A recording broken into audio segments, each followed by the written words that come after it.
Vocês já se perguntaram o que um coelho que bota ovos tem a ver com a Páscoa? O coelho é o símbolo da fertilidade e vida desde tempos ancestrais. Durante a Idade Média, acreditava-se que as coelhas eram capazes de engravidar sem a ajuda de um coelho. Assim, esses animais começaram a aparecer em diversas iluminuras e pinturas, na qual a Virgem Maria era descrita, servindo como uma ilustração alegórica de sua virgindade. Outras lendas diziam que o coelho foi o primeiro animal a ver Cristo ressurgido. Na Europa do século XIII, apesar da cristianização, muitas tradições pagãs ainda eram praticadas e lembradas longe das grandes cidades. Os principais festivais pagãos celebravam as mudanças das estações, e o festival da primavera, chamado Eostra, acontecia perto do equinócio e celebrava a chegada e o início de um novo ciclo de vida. O nome desse festival veio de uma entidade pagã chamada Ostara, deusa da primavera e da fertilidade. E sua imagem era relacionada a coelhos, por causa de sua grande velocidade reprodutiva. Essa versão foi primeiramente trazida ao mundo pelo famoso escritor Jacob Grimm.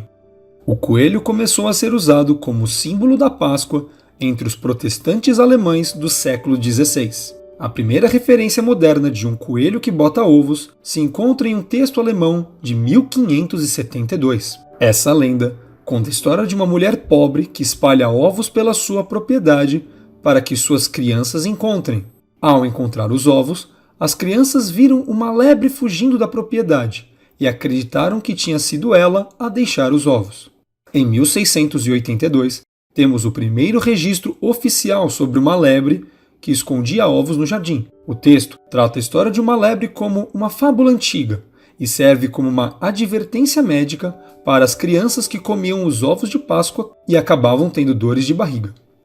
A tradição do coelho da Páscoa se espalha pelo mundo no século XVIII, sendo muito difundida nos Estados Unidos entre imigrantes alemães que colonizaram a Pensilvânia. Segundo a tradição, temos uma lebre que bota ovos coloridos na manhã de Páscoa, chamada Osterhaus.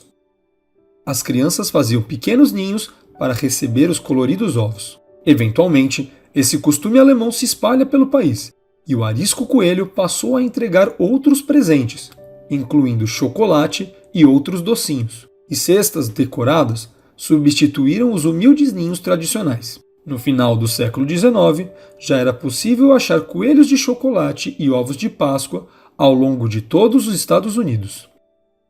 Esse costume ganhou o mundo chegando até o Brasil.